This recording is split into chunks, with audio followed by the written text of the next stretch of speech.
특검법 이슈 사실은 3월 25일부터 계속돼 왔던 건데요. 이 특검법 개정안이 국회에 통과된 이후로 좀 어떤 이슈들이 일었는지 하나하나 살펴보면 좋을 것 같거든요.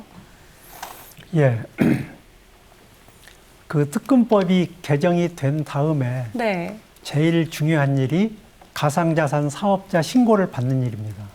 네. 그런데 이 가상자산 사업자 신고를 하는 과정에서 아주 중요한 이 암초가 하나 생겼어요. 어떤 거죠? 예, 그게 이제 실명 확인 계좌를 받아야 된다 하는 건데. 네. 그런데 이게 이제 암초일 수도 있고 아니면 그냥 우리가 회피할 수 있는 그런 작은 물체일 수도 있는데 네. 지금 현재 진행되고 있는 과정으로 보면 얘가 굉장히 큰 암초가 될 것이다. 정말 시장에 엄청난 충격을 줄 수도 있다 하는 그 생각을 가지고 있고요. 네. 아까 그 인트로에서 이제 말씀하실 때 지금 업비트가 신고 수리가 된 것처럼 이제 말씀을 하셨는데 네. 업비트가 지금 현재 신고를 했습니다. 네. 신고가 완료됐고 수리는 아직 안 된 상태인 예, 거죠? 아직 안 된 네. 상태이고 거기서 또 한 가지 중요하게 봐야 될 게 뭐냐면 업비트가 신고를 하는데 신고에 필요한 정식 서류를 제출한 게 아닙니다. 그럼 어떤 서류들을 우선 제출한 거죠? 필요한 서류를 그러니까 제출하지 이제 않았는데. 세 가지 중요한 요소가 있는데 앞에 두 가지는 별로 중요하지가 않아요. 네네. 네. 왜냐하면 그건 쉽게 받을 수 있는 건 아니지만 네. 하여튼 받을 수 있습니다. 네. 그래서 하나가 ISMS 인증이라는 거고 네. 또 하나가 금융범죄 기록 부존재예요. 네. 근데 앞에 그 ISMS 인증은 정부 기관인 인터넷진흥원에서 받고 네. 범죄 경력 부존재 증명은 경찰청에서 받아요. 네. 이 두 개는 다 국가기관에서 받습니다. 네. 그런데 이제 세 번째 가장 중요하지 않으면서 가장 그 걸림돌이 되는 게 실명 확인 계좌거든요. 네. 얘는 민간기관에서 받아요. 네. 은행에서. 그래서 이 정부에 신고를 하는 굉장히 중요한 일이면 네. 거기에 관련된 일을 하는 기관들은 정부 기관이거나 정부에서 권한을 위임을 받아야 돼요. 네. 그런데 앞에 두 개 기관은 정부 기관이니까 문제가 안 되고 네. 은행에서 하는 것은 실명 확인 계좌를 은행이 내주고 그리고서 이게 신고에 쓰이기 때문에 법적 책임이 있는 거거든요. 네. 네. 그런데 정부에서 은행에다가 권한을 위임을 한 일이 없어요. 그래서 은행이 실명 확인 계좌를 내주지 않고 있는 겁니다. 네. 그러니까 지금 아까 실명 확인 계좌를 낸 것처럼 돼 있는데 현실은 어떠냐면 6월 달에 네. 업비트의 실명 확인 계좌 계약이 종료가 됐습니다. 네. 네. 그다음에 이제 7월 달에 나머지 3개 업체 이제 종료가 됐는데 그래서 그럼 업비트가 이번에 낸 서류는 뭐냐? 그러면 이전에 실명 확인 계좌를 내줬었는데 그것을 우리가 연장 못 해줘. 네. 그런데 당신네 은행이 지금까지 그 실명 확인 계좌를 썼으니 네. 우리가 그냥 지켜보고 있을 테니까 유지 확인서, 우리가 유지 확인서를 줄 테니까 그걸로 신고를 해. 이렇게 된 거거든요. 네.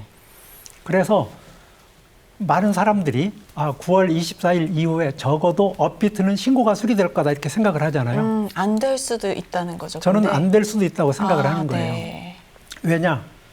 자, 그러면 지금 이게 아까 출애불들도 얘기했고 네. 자금 세탁 방지와 관련된 이제 이야기를 좀 해야 되는데 네. 네. 우리가 특검법 이것을 왜 그 개정하고 시행을 하느냐? 네. 그러면 국제 자금 세탁 방지 기구에서 권고를 했기 때문에 그래요. 네. 그래서 그것 때문에 이제 특검법을 개정해 가지고 거기에 가상자산이라고 하는 것을 다루는 그 특례 조항을 2개를 거기다 집어넣었거든요. 네. 네. 그래서 그것 때문에 지금 우리가 이제 가상자산 사업자 신고를 하고 있는데 그런데 아까 얘기한 것처럼 거기다가 권한을 위임을 하지 않았으니 네. 은행은 우리가 실명 확인 계좌를 발행해주고 거래소에서 신고가 수리된 다음에 거래소가 사고를 치면 어떻게 하느냐. 거래소가 이제 사고 칠 가능성이 있는 것을 크게 세 가지로 보면 네.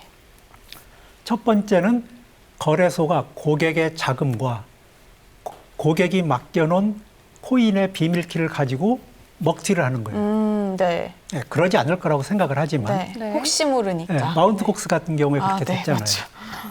그 다음에 두 번째는 얼마 전에 일본의 그 리퀴드에서 그 해킹이 있었는데 네. 네.